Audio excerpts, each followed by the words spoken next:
Hello and welcome to this Pentair Minutes to Proficient video. Today's topic, the rebuild of a transfer pump. For today's demo, we will be rebuilding the wet end of a Pentair Hypro 1542P at our lab located in New Brighton, Minnesota.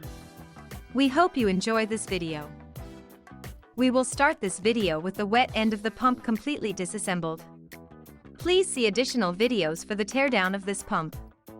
The tools required to rebuild this pump include a piece of PVC pipe, or a fitting that's roughly 1.5 inches in inner diameter by 1 3/4 inches outer diameter, an arbor press or dead blow hammer, some alcohol wipes, a torque wrench, a 13mm socket, a flat head screwdriver, some grease, a Phillips screwdriver, a ratchet with an extension, a 10mm socket, and a 10mm wrench.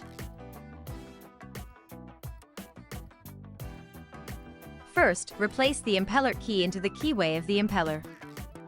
Next, place the new seal seat, gasket side in, and push that into the impeller by hand.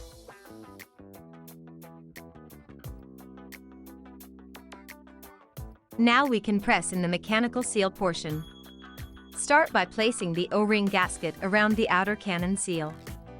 Make sure that it is seated all the way to the edge. Then, use your PVC pipe or fixture to press this into the flange with the arbor press or dead blow hammer.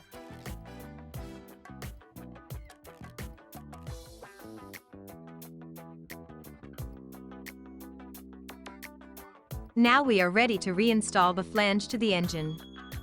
First, make sure to clean the seal surface with alcohol or a paper towel.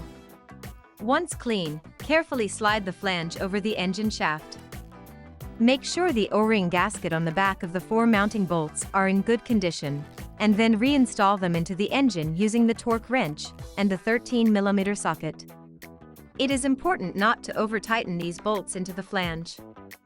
The recommended torque is 10 foot-pounds. Now we can reinstall the impeller. Make sure the seal seat is very clean. Line up the keyway and slide the impeller on. Now, inspect the gaskets on the impeller bolt and reinstall.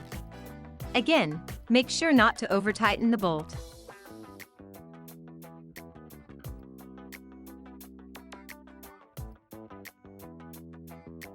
The recommended torque is 10 foot-pounds. A screwdriver can be used to hold the impeller in place while finishing tightening the bolt.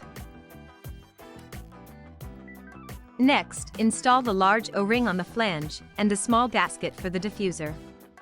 A little grease will help to hold the gasket in place.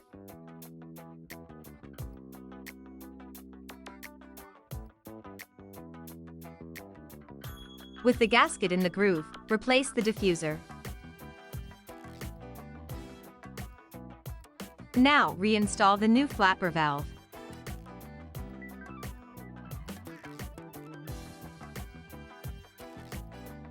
Last, reinstall the casing.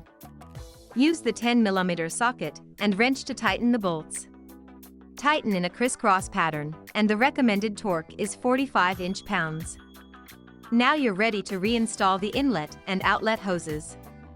Before running the pump, make sure it is filled. Thanks for watching this video, and have a great day.